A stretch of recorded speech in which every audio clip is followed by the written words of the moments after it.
আসসালামু আলাইকুম। কি অবস্থা সবার? আমি তানভীর আহমেদ প্রিন্স। পড়াশোনা করছি ঢাকা বিশ্ববিদ্যালয়ে শান্তি এবং সংঘর্ষ অধ্যয়ন বিভাগ। আসছি গরিবের পাঠশালা থেকে। আজকে আমি কথা বলবো স্ট্রেট এবং ক্যানেল নিয়ে, অর্থাৎ প্রণালী এবং খাল নিয়ে। তো চলো শুরু করা যাক। প্রণালী এবং খাল সম্পর্কে বুঝতে হলে এটা একটু বুঝতে হবে তোমাদের। ধরো এটা একটা স্থল, স্থলভাগ, স্থল। এটা একটা স্থল, এটা সাগর বা মহাসাগর। এটা একটা সাগর বা মহাসাগর, সাগর বা মহাসাগর। এই স্ট্রেট বলা হয়, এই যে সরু অংশটা আছে না, এই সরু অংশটা, এটাকে বলা হয় স্ট্রেট বা প্রণালী। প্রণালী এটি প্রাকৃতিক একটা বিষয় বা প্রকৃতিভাবে সৃষ্ট, এটাকে বলা হয় প্রণালী। এই প্রণালী কি করে? দুইটি স্থল ভাগকে বিভক্ত করে এবং দুইটি জলভাগকে একত্রিত করে। স্ট্রেট স্ট্রেট বা প্রণালী কি করে? দুইটি স্থলভাগকে আলাদা করে এবং দুইটি জলভাগকে একত্রিত করে। স্ট্রেট হচ্ছে প্রাকৃতিক বা ন্যাচারাল, আর ক্যানেল হচ্ছে ম্যানমেড। ম্যানমেড স্ট্রেট কি ন্যাচারাল এবং ক্যানেল হচ্ছে ম্যানমেড। তো চলো শুরু করা যাক, দেখা যাক কি আছে। এখানে প্রথমে আছে সাত আল আরব। সাত আল আরব।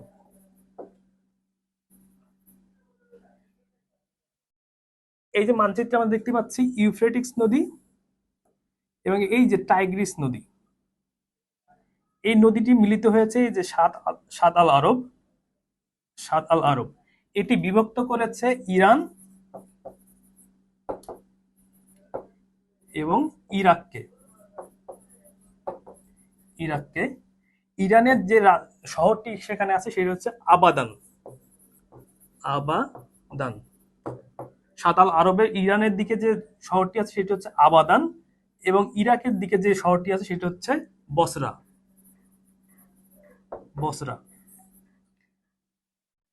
এই সাতাল আরব নিয়ে 1980-র দশকে ইরাক এবং ইরানের যুদ্ধ হয়েছিল এই সাত আল আরবের নিয়ন্ত্রণ নিয়ে। এটি কোন দুইটি দেশকে ভাগ করেছে? সেটি হচ্ছে ইরান এবং ইরাক। কোন দুইটি শহর? বসরা এবং আবাদান। পরবর্তীতে আছে হরমুজ স্ট্রেট বা হরমুজ প্রণালী। বর্তমান পৃথিবীতে আন্তর্জাতিক রাজনীতিতে যে প্রণালীটি সবচেয়ে বেশি গুরুত্বপূর্ণ বা পৃথিবীর রাজনীতি নিয়ন্ত্রণের জন্য যে প্রণালীটির নিয়ন্ত্রণ অবশ্যই নেওয়া প্রয়োজন, সেটি হচ্ছে হরমুজ প্রণালী। এই হরমুজ প্রণালী দিয়ে প্রতি বছর প্রায় 25-30% অয়েল এই পথ দিয়ে রপ্তানি করা হয়। এই পথ দিয়ে যাওয়া আসা চলে যায় সারা পৃথিবীতে। এটি হচ্ছে হরমুজ প্রণালী। এটির একদিকে আছে পার্সিয়ান গলফ বা পারস্য সাগর। পারস্য সাগর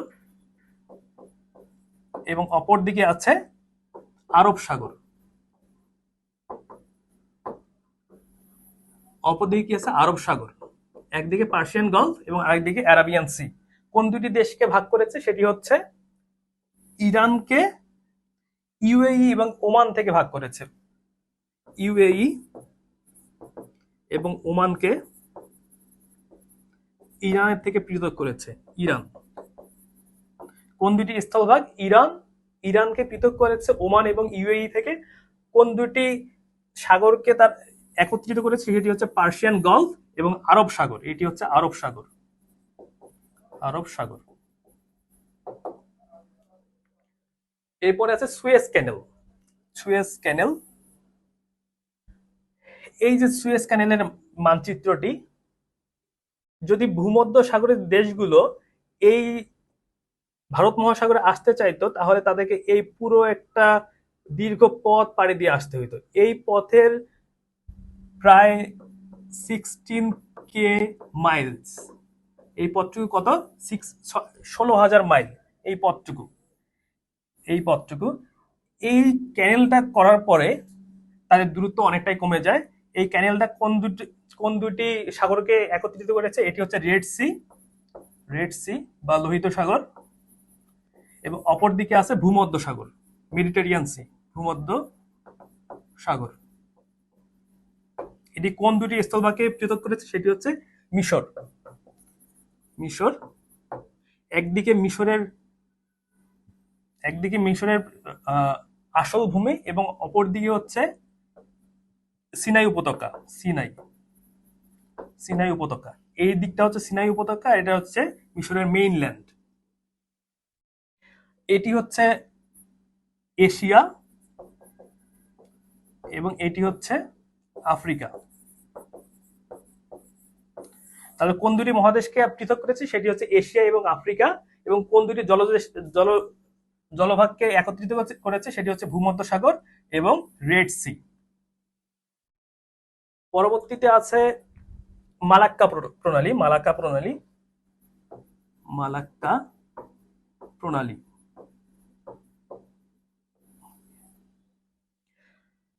আমরা যদি দেখি এই পুরো পূর্ব এশিয়ার ম্যাপটা, চীন যদি ভারত মহাসাগরে আসতে চায়, এটা হচ্ছে ভারত মহাসাগর, এটি পুরোটাই ভারত মহাসাগর। এই জায়গাটুকু হচ্ছে আন্দামান সাগর। এই জায়গাটুকু হচ্ছে বে অফ বেঙ্গল। এই যে এটা তাইওয়ান। এই পুরো লাল চিহ্নিত অংশটা হচ্ছে চীন। এই তাইওয়ানের পর থেকে এটা হচ্ছে পূর্ব চীন সাগর।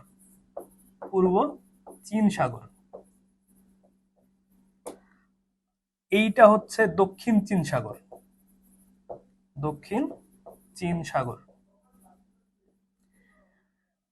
তাহলে এই পুরো জায়গাটা দক্ষিণ চীন সাগর। এইটুকু হচ্ছে মালাক্কা প্রণালী। এটি পৃথক করেছে ইন্দোনেশিয়া এবং ইন্দোনেশিয়াকে পৃথক করেছে এবং একত্রিত করেছে কোন দুটি সাগরকে? আন্দামান সাগর। এটি হচ্ছে আন্দামান সাগর এবং এটি হচ্ছে দক্ষিণ চীন সাগর। কোন দুটি জলবিভাগকে পৃথক করেছে? সেটি হচ্ছে মালাক্কা প্রণালী। কোন দুটি জলবিভাগকে একত্রিত করেছে? সেটি হচ্ছে আন্দামান সাগর এবং দক্ষিণ চীন সাগর।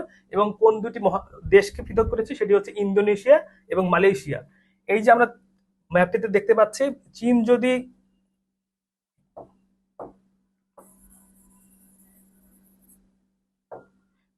যদি ভারত মহাসাগরে আসতে চায় তাহলে তাকে এই মালাক্কা প্রণালী দিয়ে আসতে হবে। এই জন্য এই রুটটি খুবই গুরুত্বপূর্ণ। অর্থাৎ চীনের জন্য জলবিভাগ দিয়ে যদি ভারত মহাসাগরে আসতে চায় তাহলে তাকে অবশ্যই এই মালাক্কা প্রণালী পার করে আসতে হবে। এই কারণেই এই মালাক্কা প্রণালীর গুরুত্ব অপরিসীম বর্তমান এই অঞ্চলের পলিটিক্সের জন্য। তো আজকে এই পর্যন্তই। তোমাদের সাথে আবার দেখা হবে ইনশাল্লাহ। সেই পর্যন্ত তোমরা ভালো থাকো। Thank you.